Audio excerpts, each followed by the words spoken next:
We've talked about a lot of conspiracies on this show over the years. We've talked about fairies, Wendigo, we've talked about giants, we've talked about a bunch of weird, hard to believe stuff. But I've stayed away from this one in specific because it is just so out there, so weird, and I feel like if you talk about it, everybody's gonna think you're wild. But apparently 13 million Americans believe in this conspiracy.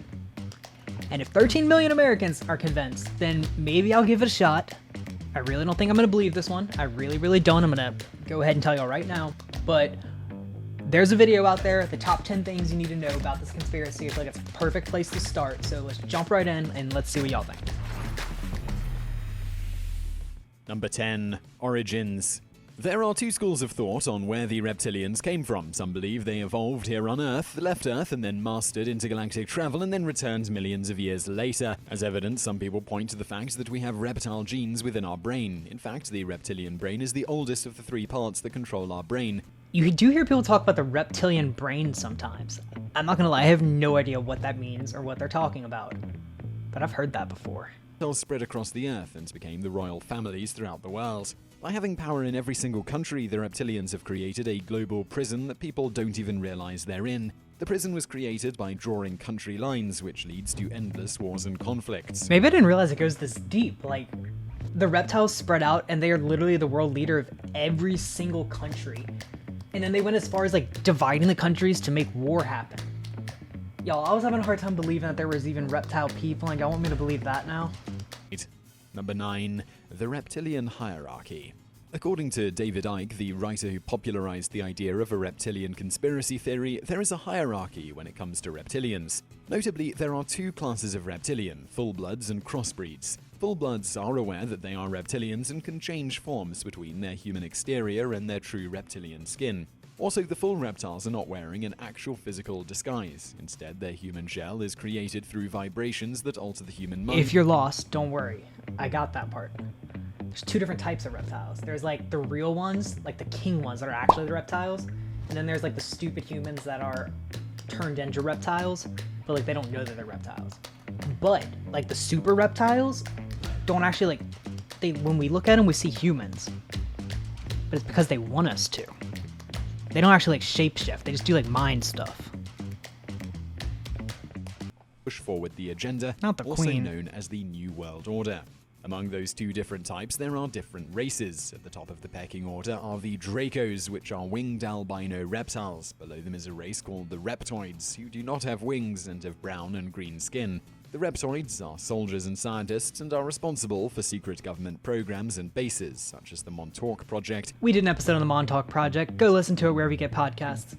Anyway, y'all, this is getting crazier and crazier. Not only is there like real reptiles and fake reptiles, but there's like 10 subspecies in each of... I'm not going to bore y'all with the rest of that one, but just know there's like a lot of different subspecies of these things, okay? Great. How to spot one. Some general characteristics of the reptilians in disguise and people with reptilian DNA is that they are usually Caucasian and have piercing eyes that are green, hazel, and sometimes blue, but they can also change color. They also have low blood pressure and unexplained scars.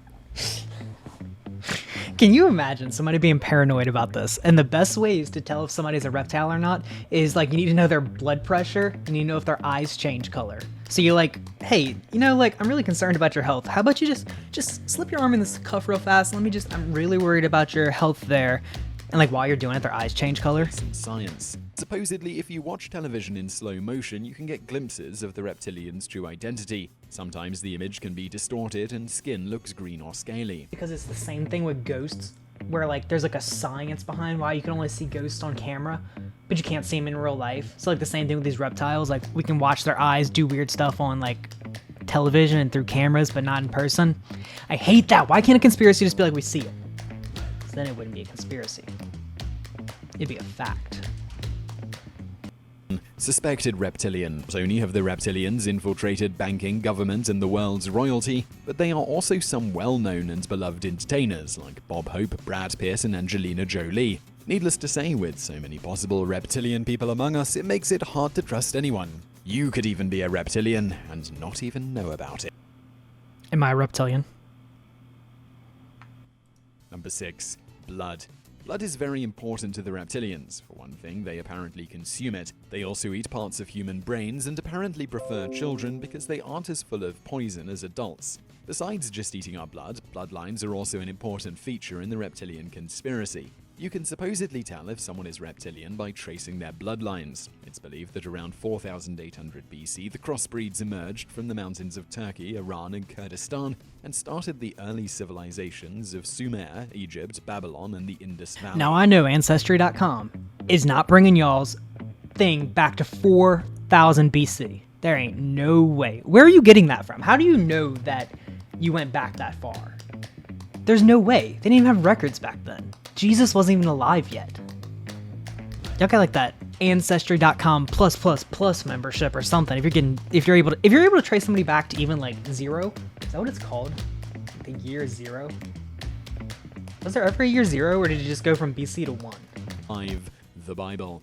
As proof that the reptilians do exist, David Icke points to a number of passages in the Bible. One of the most famous stories is the fall of man. In Genesis, Adam and Eve are cast out of the Garden of Eden because Eve was tempted by a serpent. Besides the story of Adam and Eve, another biblical passage that supposedly references the reptilians is Genesis chapter 6, verses 1 through 4, which reads, "When human beings began to increase in number on the earth, and daughters were born to them, the sons of God saw that the daughters of humans were beautiful, and they married any of them they chose.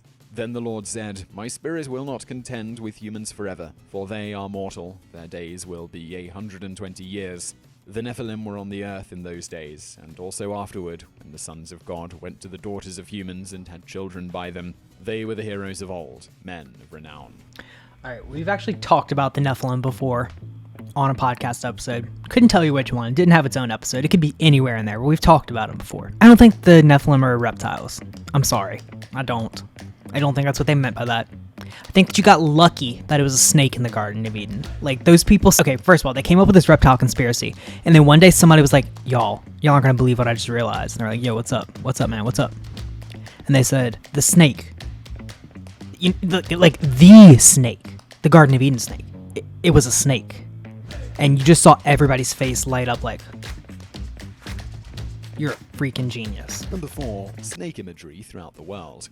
Other evidence that Icke points to is the fact that civilizations throughout the world have reptile gods or worshipped reptile beings. One notable example is a figurine that was found in the area that was Mesopotamia and is now modern-day Iraq, and is from the time period just before civilization started, called the Ubaid period. This doesn't prove anything to me. If I said that my religion is like worshiping cats, I can guarantee I can find like 700 stone statues from the old days of cats. And they'd be like, oh, that was proof that the cat people. There's going to be an ancient statue of any like animal around because that's what people were like looking at back then. There's also like a billion Egyptian gods based off of all kinds of different animals. And a snake probably could have been one of them in some religion, and that's where that came from. Number 3. Connection to the Greys.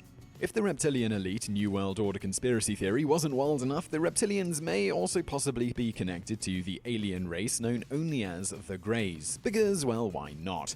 According to a mysterious conspiracy writer named Jason Bishop III, the Greys are actually controlled by the reptilians. In terms of hierarchy of control, it goes winged Dracos, non-winged reptoids, the Greys, and then us, the lowly humans on the... There's no way any amount of research came up with that. That came out of your head, bro. You're just making this up, and people are following along with it. Jason Bishop III. Number 2. The Reptilians and the Illuminati. One of the most well-known secret societies is the Illuminati, and according to some theorists, they are controlled by the Dracos. This idea was put forward by a man named Stuart Serdlow, who claims he was a survivor of the Montauk Project. Number 1. Their goal. The biggest question surrounding the reptilian conspiracy theory is why would they do it? Essentially, one of the main things that the reptilians try to do is cause human suffering and to ensure that there is constant conflict.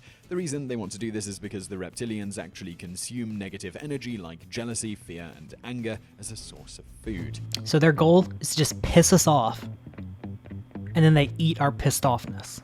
And that's how they sustain themselves. It's not weird. We eat food and we get nutrition. Fish. I almost just said fish drink water and that's how they get nutrition. I had to stop myself real fast there. All right, look. I'm not going to say that there is a 0% chance. I might say there's a 1% chance. I'm not saying there's not one shape-shifting reptile out there. Maybe 3. Maybe 3. I could see 3. Queen Elizabeth. Justin Bieber. Justin Bieber could be a reptile, maybe. There's just too much. There's too many. There's too much stuff going on here. 10 different subspecies of reptiles. We don't have information on that. Where did that come from? Right, I am rating this conspiracy a 1 on the believability scale. Come on, y'all. 10 different subtypes. I can't get past that, man. Even if you leave that out. Everything else in that just didn't convince me. There's a small chance that this could be real. I don't think so. I don't know. Maybe I should have watched, like, a super conspiracy-ish video. Y'all know what I mean? Like, yeah. It's good to know, though. Alright, that is enough talking about lizards for today. Lizards are actually my biggest fear, so maybe that's the biggest reason that I don't want to believe in this conspiracy. But, y'all, every Tuesday we have new videos coming out on the YouTube, and every other week on Saturday we have new podcast episodes coming out on Southern Woke Podcast. You can get it anywhere that you listen to podcasts. And make sure that if you like this video to like and subscribe, and we will see y'all next week with a brand new video.